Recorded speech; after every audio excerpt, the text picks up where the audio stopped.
আহত বাঘের মুখে ইসরায়েল শীর্ষক উপসম্পাদকীয়টি লিখেছেন আমার দেশের সহযোগী সম্পাদক আলফা জানাম। ইরান ও ইসরায়েলের মধ্যে ১২ দিনের যুদ্ধের পর মধ্যপ্রাচ্য নতুন এক বাস্তবতার মুখোমুখি হচ্ছে।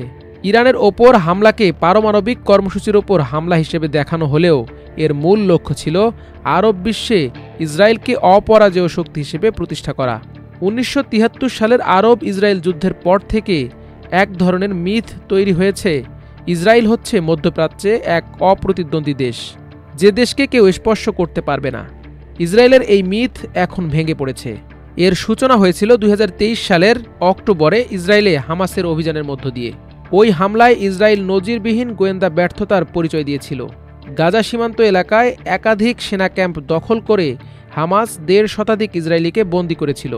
নিহত হয়েছিল ১,৪০০ ইসরায়েলি, এর মধ্যে ২৮৬ জন ছিল সেনা সদস্য। ইতোমধ্যে গাজায় চলমান যুদ্ধের ৬০০ দিন পার হয়ে গেছে। এই যুদ্ধের কারণে ইসরায়েলের সামরিক ব্যয় বহু গুণে বেড়েছে। দেশের ভেতরে বাড়ছে রাজনৈতিক বিভাজন।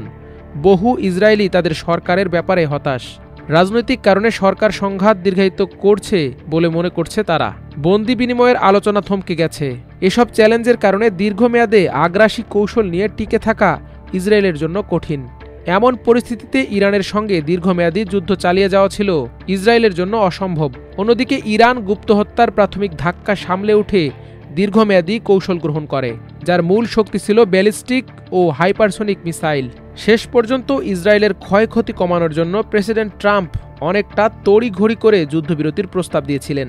ইরানে হামলার ক্ষেত্রে ইসরায়েলের প্রধান দুটি লক্ষ্য ছিল, প্রথমত রেজিম চেঞ্জ বা শাসক পরিবর্তন ও পারমাণবিক স্থাপনাগুলো ধ্বংস করা। এই দুই লক্ষ্যের প্রথমটি বাস্তবায়ন দূরে থাক, উল্টো ফল হয়েছে। দ্বিতীয় লক্ষ্য পূরণ নিয়ে ইসরায়েল ও পশ্চিমা বিশ্বে ভিন্নমত আছে। সামরিক অভিযানে নিঃসন্দেহে ইরানের ক্ষতি অনেক বেশি ছিল, কিন্তু ইসরায়েলকেও উচ্চ মূল্য দিতে হয়েছে, যার সুদূর প্রসারী কৌশলগত প্রভাব মারাত্মক। হামাসের হামলার পর গাজাকে ধ্বংসস্তূপে পরিণত করেছে ইসরায়েল। মারা গেছে নিরপরাধ ৫৬,০০০ ফিলিস্তিনি। গাজায় বর্বরতার ২০ মাস পর ইসরায়েলের মানুষ গাজার মতো ধ্বংসস্তূপ দেখতে পেয়েছে। গাজার মানুষ নিরাপদ আশ্রয়স্থলের জন্য ছোটাছুটি করে জীবন উৎসর্গ করেছে। অন্যদিকে এই ১৩ দিনে বারবার সাইরেনের শব্দে আশ্রয়স্থলে ছুটতে হয়েছে ইসরায়েলিদের। গাজায় মানুষকে যখন জোর করে উৎখাত করা হচ্ছে, তখন জীবনের ভয়ে লাখ লাখ ইসরায়েলি দেশ ত্যাগ করেছে। প্রমিস ল্যান্ডের ধর্মীয় আবেগ তাদের ইসরায়েলে আটকে রাখতে পারেনি। ফিলিস্তিনিদের ভূখণ্ড দখল করার এই আবেগ যে কতটা ঠুনকো, ইসরায়েল আক্রমণের মাধ্যমে ইরান তা প্রমাণ করেছে। ঠিক কত সংখ্যক ইসরায়েলি দেশ ছেড়ে গেছে তা সুনির্দিষ্ট করে জানা কঠিন, কারণ জায়ানবাদী সরকার সব তথ্য প্রকাশ করছে না।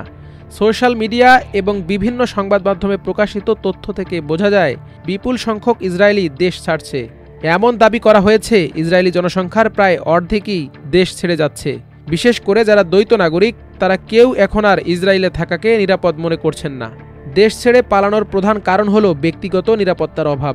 ইরানের মিসাইল তেল আবিব, জেরুজালেম এবং হাইফার মতো গুরুত্বপূর্ণ শহরগুলোয় আঘাত হেনেছে। ইসরায়েলের প্রতিরক্ষা সিস্টেমের যে দুর্বলতা এই হামলার মাধ্যমে সেটা সবার কাছে স্পষ্ট হয়ে গেছে। মধ্যপ্রাচ্যের ইতিহাসে যত সংঘাত হয়েছে, ইরানে ইসরায়েলের সাম্প্রতিক আগ্রাসী হামলা এর অন্যতম। মিসাইল ও পারমাণবিক স্থাপনাকে টার্গেটের কথা বলা হলেও আসলে হামলা করা হয়েছে আরও অনেক বেসামরিক স্থাপনায়। ইরানের প্রথম সারির সামরিক নেতাদের হত্যা করা হয়েছে। সাইবার হামলাও হয়েছে বড় ধরনের। নিহতদের মধ্যে আছেন major general Mohammad Bagheri, Islamic Revolutionary Guards Corps IRGCর কমান্ডার হোসেন সালামি ও IRGCর অ্যারোস্পেস বাহিনীর প্রধান আমির আলী হাজিজাদে। এছাড়া অন্তত ইরানের ১৩ জন পরমাণু বিজ্ঞানীকে হত্যা করা হয়েছে। ১৯৮০ থেকে ১৯৮৮ সাল পর্যন্ত ইরাকের বিরুদ্ধে যুদ্ধ করেছিল ইরান। ওই যুদ্ধের পর ইরানের সামরিক নেতৃত্বের ওপর এত বড় আঘাত আর আসেনি। তবে শুধু সামরিক টার্গেটের মধ্যে অভিযান সীমিত রাখেনি ইসরায়েল, বরং ইসরায়েলের দীর্ঘদিনের রাজনৈতিক কৌশলের প্রতিফলন ঘটেছে এখানে, যার শিকড় ছড়িয়ে আছে বহু দশক পেছনে। আনুষ্ঠানিকভাবে ইসরায়েল বলছে ইরানের পারমাণবিক অস্ত্র তৈরি ঠেকানোর জন্য তারা এই হামলা করেছে। তবে তার চেয়েও বড় লক্ষ্য ছিল ইরানকে অস্থিতিশীল করে সরকারের পতন ঘটানো। বহু বছর ধরেই কিছু ইসরায়েলি ও আমেরিকান কৌশলবিদ বলে আসছেন, একমাত্র ক্ষমতার পালাবদলের মাধ্যমেই ইরানের পারমাণবিক উচ্চাকাঙ্ক্ষাকে থামানো সম্ভব। কিন্তু এই প্রচেষ্টা ব্যর্থ হয়েছে। সরকারকে দুর্বল করে অভ্যুত্থান উস্কে দেওয়ার জন্য খুব পরিকল্পিতভাবে হামলা করেছে ইসরায়েল। সামরিক কর্মকর্তা ও পরমাণু বিজ্ঞানীদের হত্যা, অপতথ্য ছড়ানো, মনস্তাত্ত্বিক যুদ্ধ চালানো এবং রাষ্ট্রীয় প্রতীকগুলোর উপর হামলা ছিল এই কৌশলের অংশ। তেহরানে সরকারি অফিস ও মন্ত্রীদের সুনির্দিষ্টভাবে লক্ষ্য করে সাইবার হামলা এবং বিভিন্ন টার্গেটে আঘাত হানা হয়েছে। অবশ্য শাসক পরিবর্তনে ইসরায়েল ও পশ্চিমা দেশগুলোর এই কৌশল নতুন নয়। বাস্তবতা হচ্ছে ১৩ দিনের যুদ্ধ ও একের পর এক গুপ্ত হত্যার পরও সরকারের পতন ঘটানোর মতো পরিস্থিতি তৈরি করা যায়নি। এর প্রধান কারণ এই আগ্রাসন ইরানিদের তাদের অভিন্ন ইতিহাস আর সংগ্রামের কথা মনে করিয়ে দিয়েছে। এই ঐক্য সরকারকে দুর্বল না করে আরও শক্তিশালী করেছে।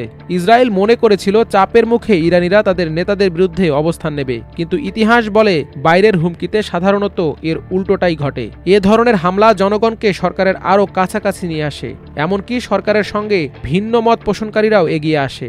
বিদেশি শক্তির মদদে মোসাদ্দেক সরকারকে উৎখাতে ১৯৫৩ সালে যে সামরিক অভ্যুত্থান হয়েছিল তা ইরানিদের স্মৃতিতে গভীর ক্ষত রেখে গেছে।